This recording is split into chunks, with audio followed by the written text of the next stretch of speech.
예, 안녕하십니까. 교주실장 전성배입니다. 이번 정부 출범 2년간 해온 주요 정책에 대해서 5개 분야로 정리를 해서 순서대로 말씀드리도록 하겠습니다. 첫 번째는 4차 산업혁명 선도 기반을 구축했습니다. 4차 산업혁명 대응의 주무 부처로서 과기정통부가 출범한 이후에 대통령 직속 4차 산업혁명위원회를 신설하고 조직적 대응할 수 있는 체계를 마련했습니다. 그리고 범국가적 차원의 4차 산업혁명 대응 계획인 아이코리아 4.0 전략도 수립했습니다. 지난달에는 세계 최초로 5G 상용화에 성공을 했고 1161조 규모의 5G 신산업 시장을 선점하기 위한 5G 플러스 전략도 수립해서 추진해 오고 있습니다. 데이터 경제로 전환을 선언한 이후 작년 8월 이후에 데이터 수집부터 활용까지 전 주기에 걸쳐서 지원과 규제 혁신을 했고, 이를 통해서 국내 빅데이터 시장 규모가 2017년 대비해서 29%가 증가한 5,843억 원 규모로 성장하는 등 데이터 경제 활성화 기반도 구축이 됐습니다. 인공지능 분야에서는 AI 허브 구축을 추진해서 730개 중소벤처기업에 AI 학습용 데이터를 제공했고, R&D 투자를 2016년 대비해서 2배 이상 확대를 했습니다. 이를 통해서 AI 기업 수가 59% 증가하는 등 인공지능 강국으로 도약하기 위한 발판도 마련이 됐습니다. 두 번째로 자율과 책임의 과학기술 혁신 생태계를 조성했습니다. 과기정통부 출범과 함께 범부처 과학기술 정책을 총괄하는 차관급 과학기술 혁신본부를 신설했고, 과학기술 최상위 의사결정기구인 과학기술자문회의를 출범해서 과학기술 혁신을 위한 컨트롤 타워를 확립했습니다. 이런 것 등을 바탕으로 선도형 R&D 시스템을 구축하기 위한 국가 R&D 혁신 방안을 마련했고, 과학기술 관계장관회의를 설치함으로써 과학기술 혁신 어젠다를 상시 발굴하고 부처 간 협의 조정할 수 있는 구조를 만들었습니다.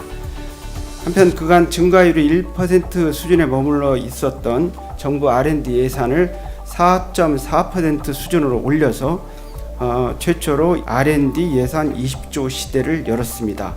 또한 R&D 예비 타당성 조사 권한을 위탁받아서 기존에 1년 이상 소요되던 예타를 6개월 이내로 단축해서 적시에 연구를 수행할 수 있도록 지원을 했고, R&D 특성을 고려해서 경제성보다는 과학기술적 타당성을 검증하는 이런 부분으로 예타를 개선을 했습니다. 연구자 중심의 R&D 환경을 만들기 위해서 R&D 기획, 선정, 평가, 보상 전 과정을 아우르는 혁신 방안을 만들었습니다. 부처별로 제각각 운영하던 연구비 관리 시스템 17개를 2개로 통합했고, 연구 지원 시스템 20개를 1개로 통합해서 연구자의 행정 부담을 덜어주기 위한 노력도 계속하고 있습니다. 한편 공공기술 기반 연구소 기업이 2018년에 700개를 돌파했으며, 최근 3년간 이들 연구소 기업의 매출이 30% 증가하고 고용이 47% 증가하는 등 과학기술 기반의 좋은 일자리 창출에도 기여를 하고 있습니다. 세 번째는 우리 경제의 미래 성장 잠재력을 확충했습니다. 문재인 정부의 국정과제에 따라서 연구자 중심 기초연구 투자를 대폭 확대하고 있습니다. 2019년 예산은 2017년도 대비해서 4,500억이 증가한 1.71조 원이고, 이를 2020년까지는 2.5조 원까지 확대할 계획입니다. 선진 연구자의 최초 혁신 실험실 구축 지원 사업도 신설을 했고, 학생 연구자에게 안정적인 생활비를 지급하는 학생 맞춤형 장려금 포트폴리오, 스타이펜드 도입과 경력 단절 여성 과학자 지원 등 우수 연구 인력이 연구에 집중할 수 있도록 지원을 강화했습니다. 바이오 분야에서는 2017년 이후 총 6.4조 원 규모의 신약 기술 이전과 수출을 달성했고, 코스닥 기술 특례 상장 기업 수와 벤처 캐피탈 투자액이 큰 폭으로 증가하는 등 바이오 벤처 창업이 활성화되고 있습니다. 우주 분야에서는 자체 기술로 제작한 75톤급 엔진을 사용한 누리호 시험 발사체를 작년 11월에 성공적으로 발사함으로써 우주 발사체 자력 발사에 한 걸음 더 다가섰습니다. 이 밖에도 수소경제 활성화 로드맵 수립, 미래 컴퓨팅 기술, 미래 소자, 무인 이동체 등 차세대 핵심 원천 기술 개발도 착실히 추진하고 있으며 향후 우리나라의 경제 성장을 기여할 수 경제 성장에 기여할 수 있을 것으로 이렇게 기대를 하고 있습니다. 네 번째는 규제 혁파 및 중소벤처 지원을 통한 기업 활력 제고입니다. 올해 초 ICT 규제 샌드박스 시행 이후 그간 규제로 막혀 있었던 신기술과 신서비스 11건에 대해서 임시허가 또는 실증 특례를 부여했습니다. 이를 통해 공공기관 모바일 전자고시, 온라인 임상실험 중개, 손목 시계형 심전도계 등 국민 생활과 밀접한 서비스 및 사업이 본격적으로 시작되고 있습니다. 소프트 업계의 해묵은 문제를 해결하기 위해서 공공 소프트웨어 3대 개선 방안을 도출했고, 이를 반영해서 소프트웨어 산업진흥법 개정을 추진하고 있습니다. 이를 통해서 소프트웨어 기업하기 좋은 나라를 만들어 나가기 위해서 노력하고 있습니다. 마지막으로 국민의 삶과 질 제고를 위해서 노력을 했습니다.